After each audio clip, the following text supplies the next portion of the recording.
Hello students. आज हम एक बहुत ही इंटरेस्टिंग और एक बहुत ही इम्पोर्टेंट टॉपिक के बारे में बात करने वाले हैं। भारत में यूरोपियंस का आगमन, the advent of Europeans in India, जो बहुत ही एग्जाम्स में जिस छोटे मोटे क्वेश्चंस आते रहते हैं, whether it's related to Portuguese या डच, इंग्लिश, फ्रेंच, कोई ना कोई क्वेश्चन हर बार आता है और इस टॉपिक की इम्पोर्टेंस बहुत ज़्यादा होती है। सो आइए बात करते हैं और इस टॉपिक की इम्पोर्टेंस को समझते हैं। और मैं आपसे ये चीज़ बोलना चाहूँगा, जो जो इम्पोर्टेंट पॉइंट्स हैं प्लीज़ आप नोट डाउन करिए अपने रजिस्टर में एंड उसके नोट्स बनाइए, बिकॉज आपको बहुत हेल्प करने वाला है एग्जाम में।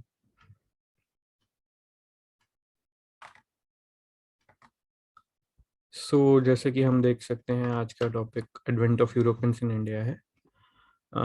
सबसे पहले हम बात करेंगे पोर्टुगीज़ के बारे में, क्योंकि Portuguese was the first power in India जो आई थी और जिसने अपना ट्रेड रूट इस्टेब्लिश किया था, जिसके बाद ही डच, इंग्लिश और फ्रेंच आए। सो बिना देरी के आगे चलते हैं और इस टॉपिक की इम्पोर्टेंस हर एग्जाम में, वेदर इट्स यूपीएससी, एसएससी, उस टॉपिक की महत्वता समझते हुए हम आगे बढ़ते हैं। सबसे पहले ये बात थी कि direct contact between Europeans and India declined after the decline of Roman Empire. Roman Empire के डिक्लाइन के बाद, उसका अंत के बाद, एक यूरोपियंस और इंडिया का जो डायरेक्ट कांटेक्ट था वो खत्म हो गया। तो यूरोपियंस को क्या चाहिए था? उनको मसाले चाहिए थे सबसे, बिकॉज मसाले का ट्रेड उस दौर में सबसे ज़्यादा होता था। और यूरोपियंस जो भी थे, वेदर पोर्टुगल, देवर स्पाइसेस, उन्हें इंडिया के बहुत पसंद थे। तो स्पाइसेस एक ऐसी चीज़ थी जो एक मोनोपोली थी अरब्स की, बिकॉज अरब्स मेडिटेरियन में एक बहुत बड़ी पावर थी और वो इंडिया के लैंड रूट से यूरोपियंस को ट्रेड करते थे। तो जो Red Sea trade route was a state monopoly of Islamic rulers, and it earned them tremendous revenues. The land routes were also controlled by Arabs. In these circumstances, Europeans were keen to find direct sea route to India. तो पोर्टुगल के Prince Harry थे, जिनका nickname भी था navigator. तो सबसे पहले उन्होंने, he was had a great obsession to discover sea route, ocean route to India, जिससे कि वो एक मुस्लिम एडवेंट पावर को, ईस्टर्न मेडिटेरेनियन को डोमिनेट कर पाए। तो जो यहाँ आती है आपकी, सबसे पहले हम ये समझेंगे कि पोर्टुगल ही क्यों इंडिया में आए। तो treaty of Tordesillas, which happened in 1497, was a very important treaty, which happened between the Portugal and Spain, that divided the non-Christian community by an imaginary line in the Atlantic. क्या किया उन्होंने कि हाँ, पोर्टुगल और Spain साथ में आए और उन्होंने बोला कि ईस्ट ऑफ द जो केप वर्डर आइलैंड्स है, आप ईस्ट को आप संभालिए, और स्पेन ने बोला कि हम वेस्ट संभालेंगे। तो this situation prepared Portuguese for incursion into the water of India. जब ईस्ट को पोर्टुगल देखेगा तो सारा कंट्रोल पोर्ट किसके पास हो? पोर्टुगल के पास। तो अब जैसे जैसे पोर्टुगीज आने लग गए, उन्हें किसी को रूट नहीं मिला। तो सबसे पहले जो arrival of 3 ships under Vasco day gamma, led by Gujarati pilot named Abdul Majid at Calicut in May 1490, had a profound impact on the course of Indian history. तो ये बहुत इंपॉर्टेंट पॉइंट है, बिकॉज इस important point को consider किया जाता है जिसके बाद की इंडियन हिस्ट्री का सब कुछ चेंज हो गया। Vasco da Gama who came with 3 ships के साथ आए थे, जो गुजराती पायलट थे, गुजराती ट्रेडर थे पर्टिकुलरली, अब्दुल माजिद, और ये लैंड किया Calicut in May 1498। The Portuguese wanted to monopolise the hugely profitable eastern trade by excluding competitors, especially the Arabs. Portuguese what क्या they wanted to exclude all the Arabs and अपना control बनाए spice trade पे। तो landing of Vasco da Gama at Calicut is generally regarded at the beginning of new era in the world history, especially in relationship between Asia and Europe. So Vasco da Gama once again came in 1501 and set up a trading factory in Kannauр. Gradually, Calicut, Kannauр, and Cochin became important trading centers of the Portuguese. Please note down these facts. ये point important है. Calicut, Kannaur, and Cochin became the trade centers of the Portuguese. बहुत सारे exams में पूछा जाता है. तो जैसे जैसे पोर्टुगीज आने लगे तो in 1505 the king of Portugal appointed a governor named Francisco de Almeida in India for a 3-year term. जब उन्होंने गवर्नर अपॉइंट कर दिया तो वो ट्रेड पर्पस से तो थे नहीं, they were here to rule. He was asked to consolidate the position of Portuguese in India and to destroy the Muslim trade by seizing Aden, Hormuz and Malacca. Almeida को जो authority दी king of Portugal ने कि आप अपना सबसे ज़्यादा अपना वर्चस्व बनाएं और अपनी पावर डोमिनेट करें इंडिया में, और इन मुस्लिम अरब्स को हटा दीजिए बीच में से. सो अल्मेडा's vision was to make the Portuguese the master of Indian Ocean. His policy was also known as Blue Water Policy. Please note down this fact. What was Almeida's policy known as? Blue Water Policy. Almeida के बाद जो governor आए, Alfonso de Albuquerque, who succeeded Almeida as a Portuguese governor in India, was the real founder of Portuguese power in the East. Chalo, Almeida was the first one, but the real founder of the power was, who was he? This guy, Alfonso de Albuquerque. Okay. So moving ahead, we should note down that who was the real founder of Portuguese power in India. It was the governor succeeding Francisco de Almeida. Now what this governor did was he acquired Goa from the Sultan of Bijapur in 1510 with very much ease. इसने क्या किया, गोवा को सुल्तान of Bijapur से acquire कर लिया. And the principal port of Sultan of Bijapur became the first bit of Indian territory to be under the Europeans since the time of Alexander the Great. तो जो गोवा में हुआ उसके बाद the port of Sultan of Bijapur, it became the Indian territory Alexander the great के बाद किसी भी यूरोपियन पावर का पहला पॉइंट. और एक interesting feature of his rule was also the abolition of Sati.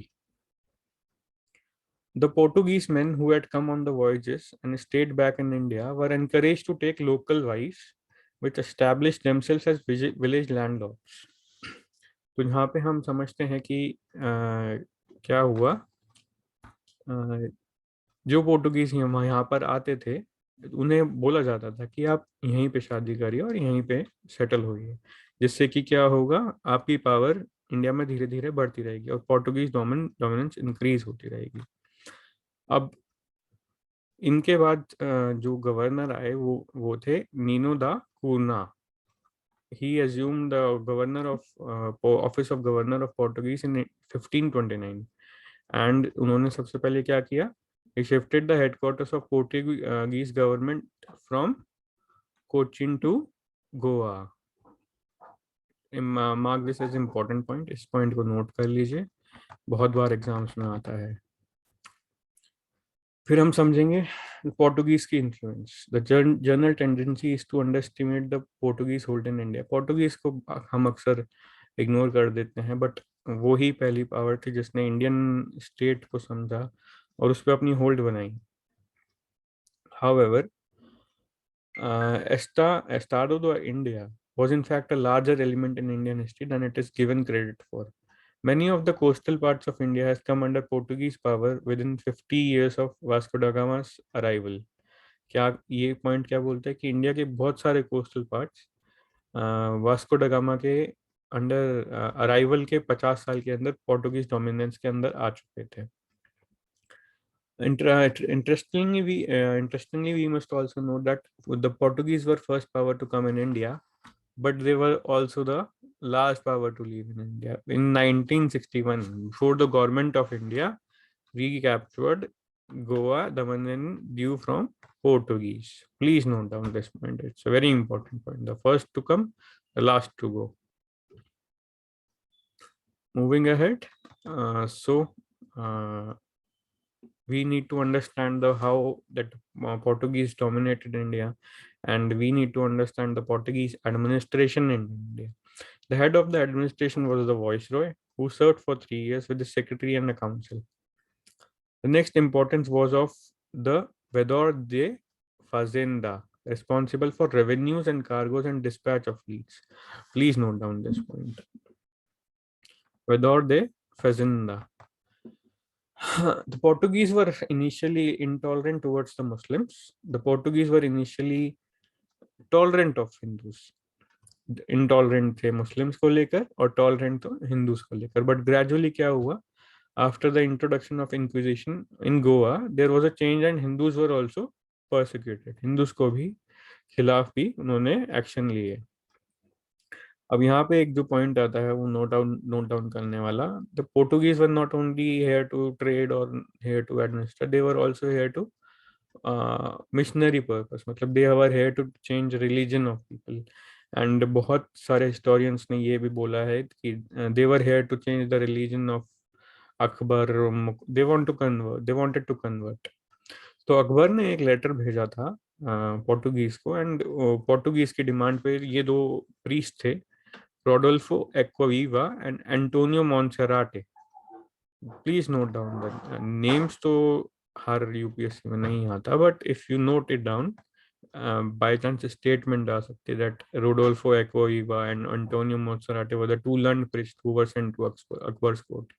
So it is very important to know that.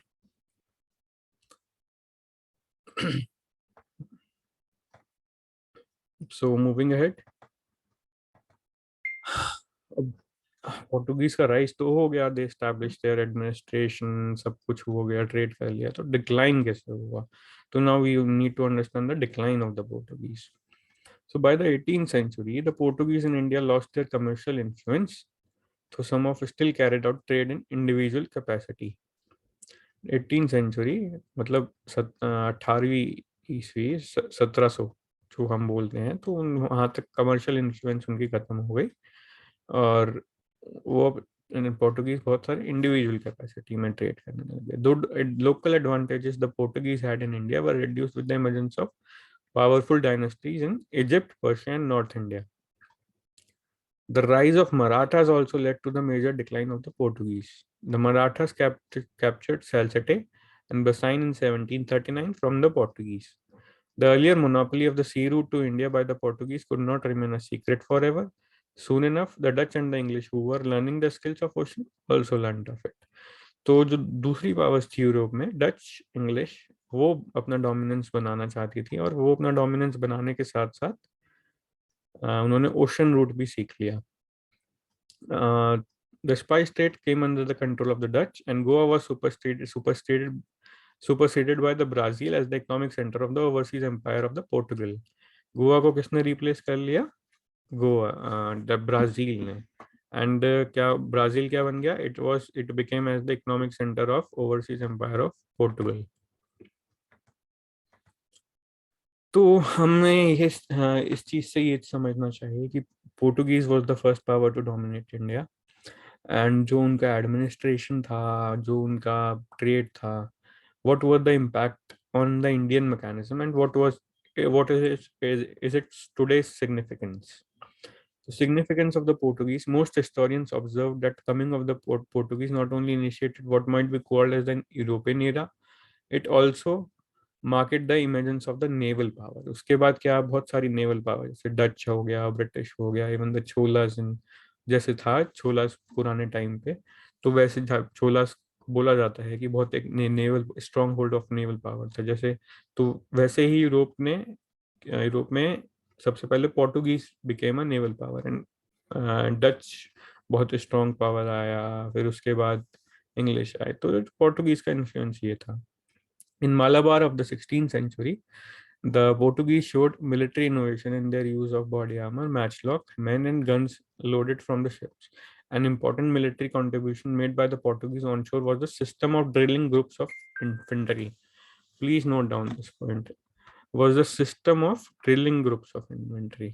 सबसे बड़ी इनोवेशन जो पोर्टुगीज ने इंडिया को दी कि उन्होंने एक सिस्टम बना दिया जो एक मिलिट्री पर्पस के ड्रिलिंग ग्रुप्स के लिए यूज होता था, ठीक है। सो हम नेक्स्ट वीडियो में we will study about the next power, that is the Dutch and its administration. So thanks viewers. I hope you like my video. I hope you like my content, and thanks for viewing it. Do subscribe.